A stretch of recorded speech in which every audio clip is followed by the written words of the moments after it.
It's a great pleasure and privilege for me to follow three wonderful speakers. Katrina Lantos-Sweat, I knew her late father, who was one of the great heroes of the American Congress in the 1980s. I met Tom Lantos, and I know that she stands in her father's shoes and has done wonderful work.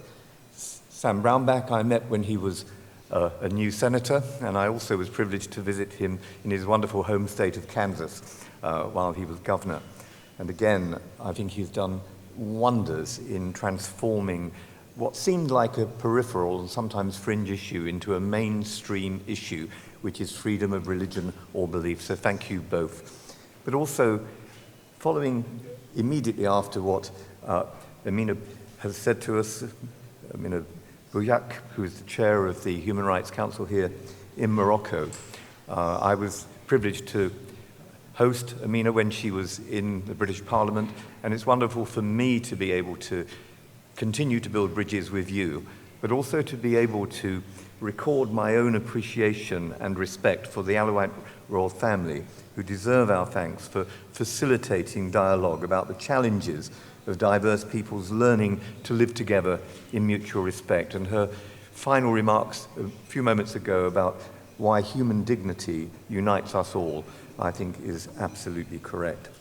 Casablanca, where we've been brought for this wonderful conference, is celebrated in Humphrey Bogart's 1943 Second World War movie, described by General George Patton, who in 1942 led the US 7th Army here in Operation Torch, as a mixture of Hollywood and the Bible. And perhaps that's not a bad mixture for this conference as well.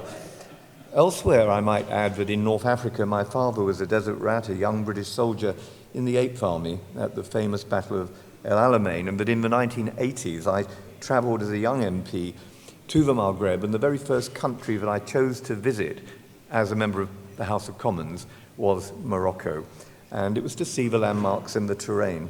But the last time I was in this beautiful, wonderful country was in Marrakesh in 2023 to speak at the very first Interparliamentary Union Summit to consider the burning issue of freedom of religion and belief. Marrakesh was chosen by the IPU because in 2016 it was where the seminal and important Marrakesh Declaration was signed. More than 250 Muslim scholars, heads of state and religious leaders affirmed the rights of religious minorities in predominantly Muslim-majority countries, picking up a theme that Amina explored with us again a few moments ago about the universality of human rights.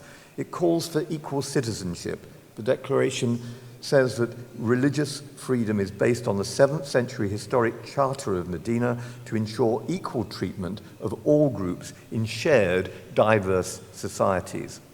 So the 2016 Declaration was crafted, of course, against the bloody backdrop of the 2015 brutality of Daesh genocide against Yazidis, Christians and others in Syria and Iraq, places that I myself visited and taken evidence in. Tackling hate speech, as we've just been encouraged to do, tackling it head on, the Declaration urges Muslim educational institutions to review curricula, to remove teachings that incite aggression, and it encourages political leaders to establish constitutional laws protecting religious freedom for all. So it's a brilliant declaration, and one which we can thank the people of Morocco for helping to initiate and to instigate. The declaration, of course, carries within it an echo of Article 18 of the 1948 Universal Declaration on Human Rights, in which Morocco was a signatory. It insists that every person has the right to believe, not to believe, or to change their belief. The reality, though, as we all know, for hundreds of millions of the 3/4 of the world who have a belief in some form of religion or another, 3/4 of the 8 billion inhabitants of our globe, they know that freedom of religion or belief is a theoretical issue because for them, in so many countries, it is honoured in its breach. Widespread persecution often morphs into atrocity crimes and even genocide. Ask for 360 million Christians who experienced, I quote, high levels of persecution and discrimination worldwide last year, with some 13 Christians killed every day. Ask the Uyghur and the Rohingya Muslims and the Tibetan Buddhists, the Jews, the Baha'i, Falun Gong practitioners, Yazidis, Ahmadis, Hazara, humanists, and many persecuted people in societies where no respect is shown for the right to believe or not to believe, the right to have Article 18 rights preserved in their defense. The world's shameful collective failure to see religious persecution as the canary in the mine, a predictive warning of worse to come, is the reason for so much suffering in our world. The denial of religious liberties is always a harbinger, and it is directly linked, friends, as a matter of policy. It is directly linked to security questions. It's directly linked as well to stability and to prosperity. If Article 18 is the human right which is routinely ignored, it's also a litmus test for a healthy society. Take North Korea, for instance, a country I visited on 4 occasions. A United Nations inquiry says, I quote, "It is a state without parallel, committing crimes against humanity." But check out North Korea's hatred of religion, the incarceration and execution even of people of faith, and measure that against North Korea's abject poverty and against the threat that it poses to its neighbors and the rest of the world. So prosperity on one hand, security on the other. Faith and freedom, prosperity and religious liberty are 2 sides of one coin. Destroy one and you destroy the other. Those countries which deny religious freedom are serial human rights abusers, denying every other human right too. And Sam Brownback is right when he said to us last night that it is the human right of the soul. Nations that uphold religious freedom uphold other freedoms too, and that is why it matters so much.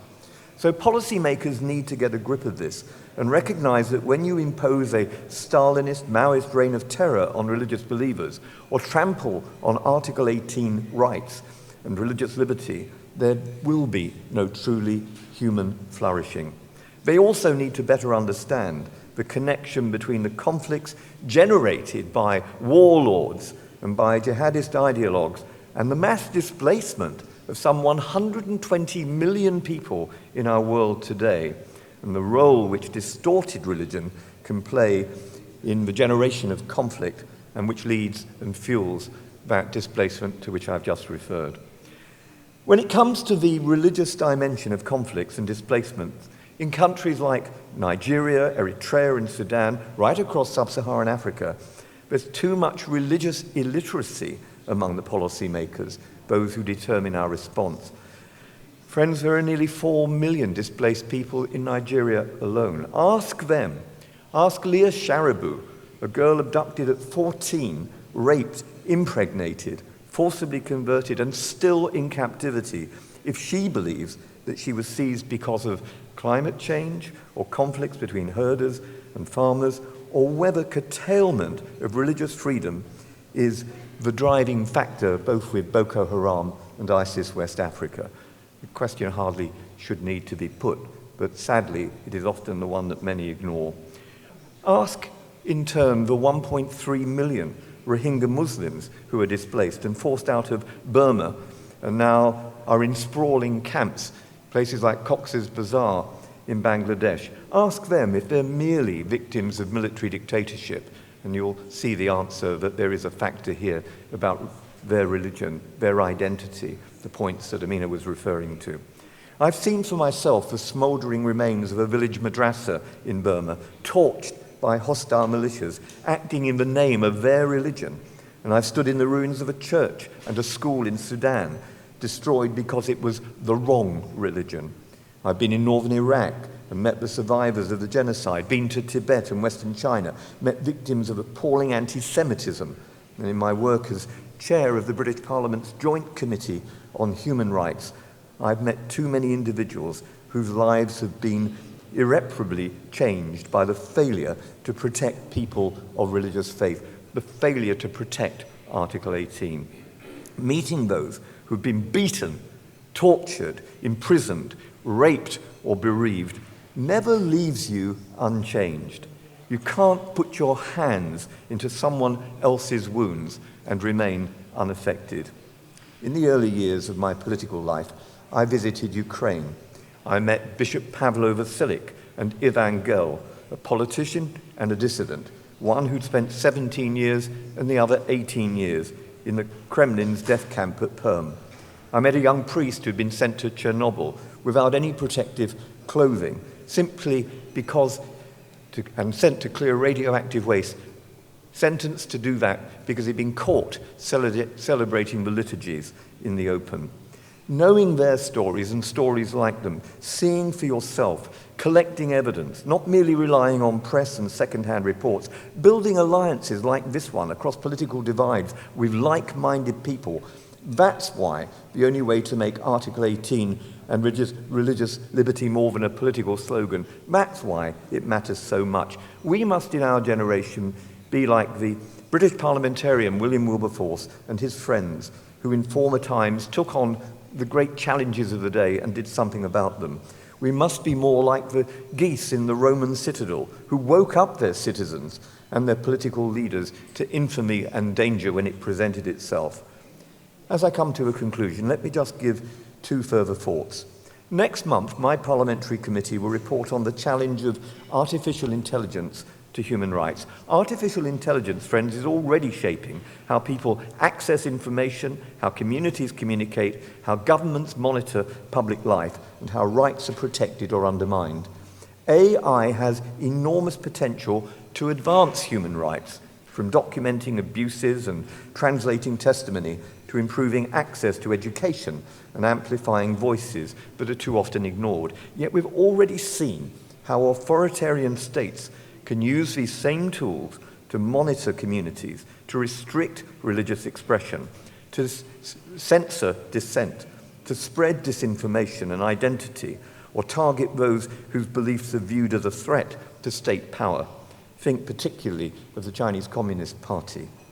Political leadership on AI must mean more than innovation and investment. It must also mean ensuring that AI is rooted in human rights, accountability, religious literacy, and the protection of conscience.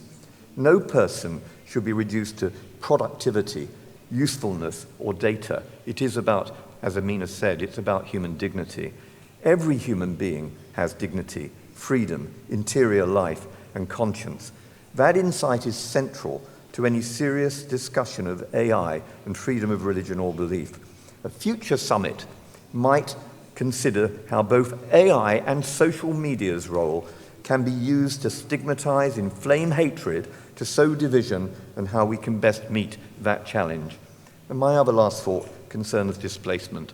Along the North African coast, I'd like to see a generous Marshall Aid-style project to build new settlements, new Carthages, removing the need for people to make perilous and dangerous journeys, modelled on a city-state like Singapore or on Hong Kong before its evisceration by the Chinese Communist Party. These could be safe places where Article 18 is the foundational principle. Harnessing clever Israeli desalination projects and far-sighted Moroccan energy projects would make such small city-states viable. And to make them great and prosperous places to live in, they must be founded on the unalienable rights of life, liberty, and pursuit of happiness, the hallmarks of our free societies, and which, despite the Boston Tea Party, are still worth celebrating 250 years later, even amongst your British friends, Sam. We merely want for all what we want for ourselves, and that is the freedom to believe. Thank you very much for inviting me to be with you.